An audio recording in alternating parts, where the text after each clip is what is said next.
A tennis player or a cricketer? Definitely a cricketer. No, tennis was good fun. I enjoyed playing tennis. I enjoyed watching tennis, but always was in love with cricket, and cricket would always be my first love. Talking about the golf ball significance in my life, in fact, it was in the early part of my life when I was only 11 years old, and I was staying with my aunt, and I would make her chuck number of balls a day.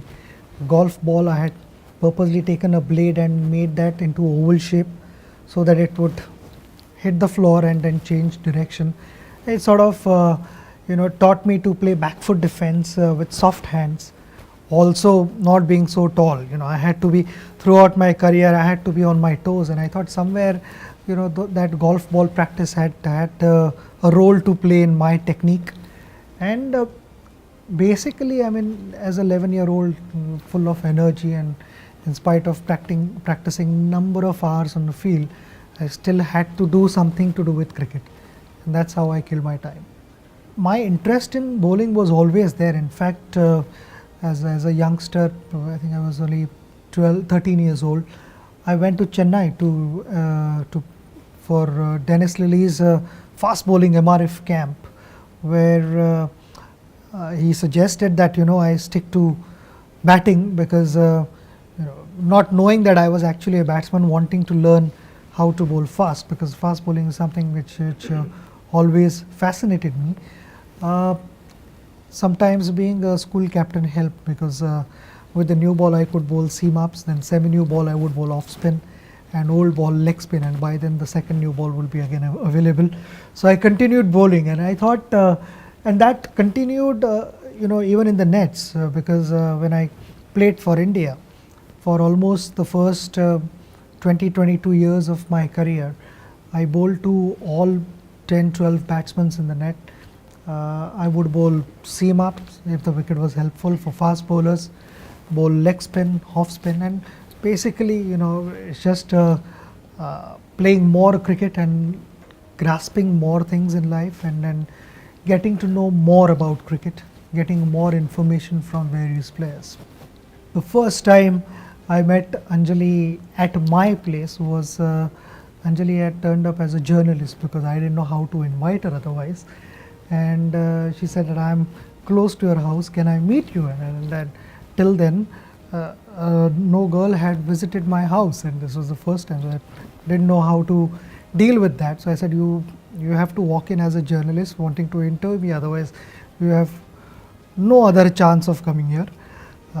So I mean, she pretended to be a journalist when she came to my house for the first time, and I had to offer her something. So offered her chocolate, I would say. In fact, I only had one chocolate, which was the case because of me and my family polishing off all the chocolates, mainly brothers, and only one chocolate was there. So I had cut that chocolate into small pieces and spread that all over the plate, thinking that there were many chocolates put together to have. So I precisely remember that that meeting was something special. And then I think my family realized that she wasn't a journalist. The body language says it all. And when Sarah was born, at that time I was at Anjali's house, which is like 50 meters away from the hospital, and I was with a very, very dear friend of mine, my childhood friend Sunil Harshe, and we were on the terrace of her house, Anjali's house.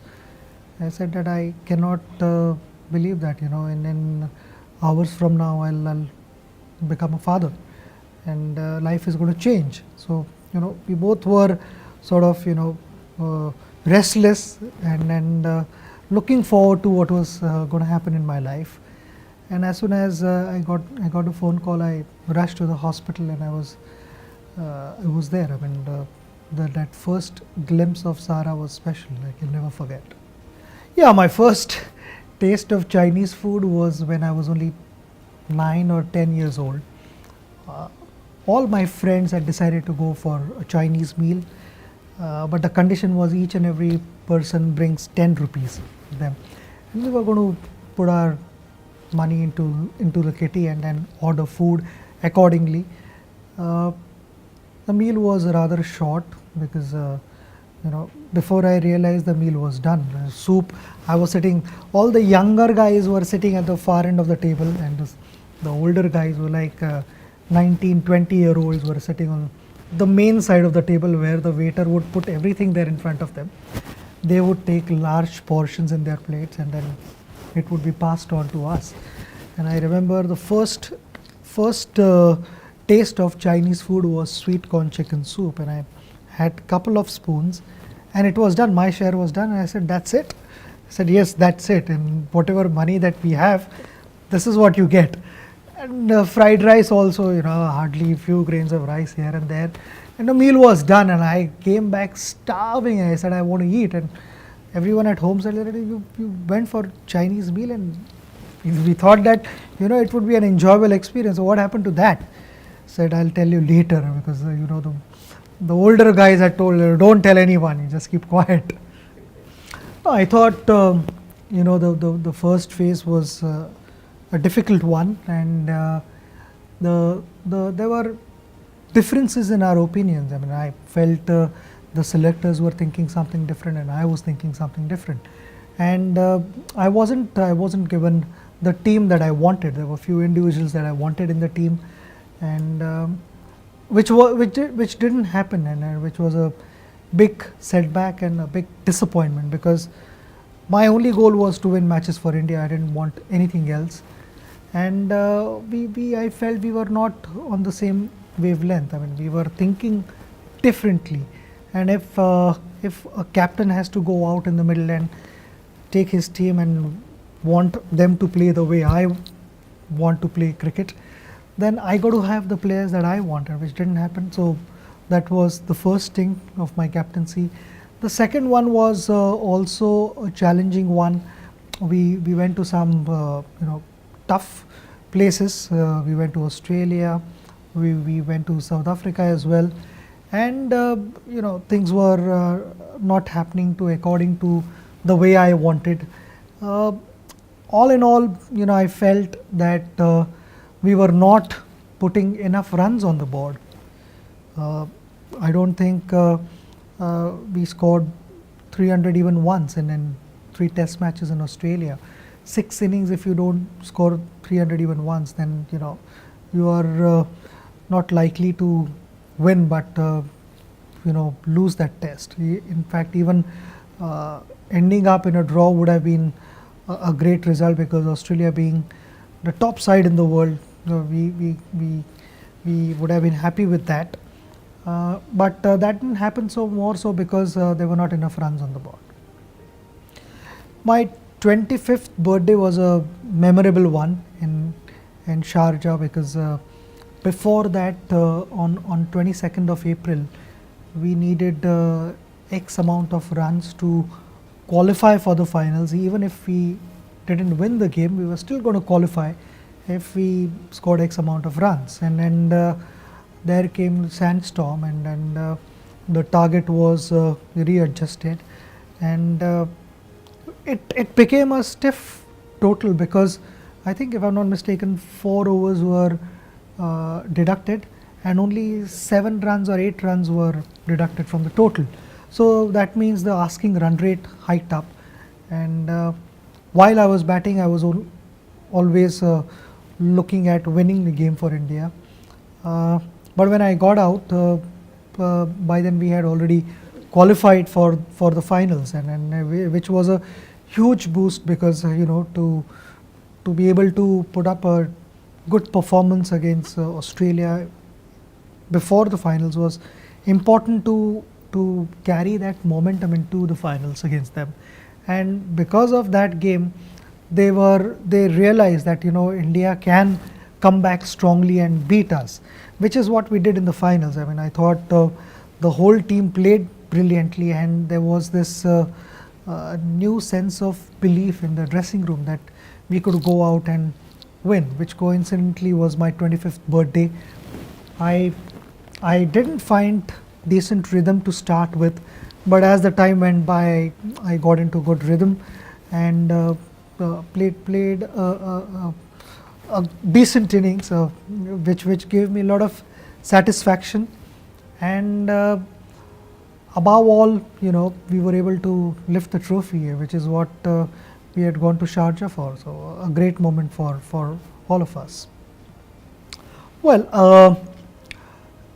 I think when John Wright was there with the team was, I felt, was in a terrific space, and we had done well. Greg took over, and the initial bit was all right, but we sort of, as the time went by, I was enjoyed the first couple of tours, and that's when the problems happened with various senior players in the team, and a major problem then with Saurav, who was actually instrumental, I would like to believe, in bringing Greg Chappell as a coach for Indian team, and he targeted senior players because he somehow was of this opinion that senior players are no good, whereas senior players had done brilliantly, and senior players were 30-year-olds. They were not too old to continue with cricket in the team, but just the thought process was not something that we wanted, and there were differences in opinions, and there was not enough transparency, and I have no doubt that out of 15 member squad, maybe 2 or 2.5 players might be with him, and then the rest 13 players would agree with what I am saying here, and cricket was least enjoyable. Cricket, I've never had that experience in my life. Even if I was playing under my building, cricket was enjoyable and a lot of fun, and here at international cricket was not enjoyable, and there was only one reason. Those moments were special moments, which will stay with me for the rest of my life. 2011 World Cup, it doesn't get any bigger than that in cricket. Whole country was celebrating, and needless to say that the dressing room was flowing with champagne, and photographs being taken with each and every individual with that beautiful trophy, and that's when I had called Anjali. Anjali saw the match on television because she's superstitious, and then rushed to the stadium, only to realize that on all the cars on top of the roof, guys were jumping and dancing and celebrating our victory. The moment they recognized her, they said, "Not this car, let's jump onto the other one." And Anjali walked in the dressing room, and the same car went out, and they said, "Now we can jump on this car, she's not there." So those dents were special ones, dents that I'm proud of. Fantastic experience. And after that, with all that happening in the dressing room, we went back to the hotel.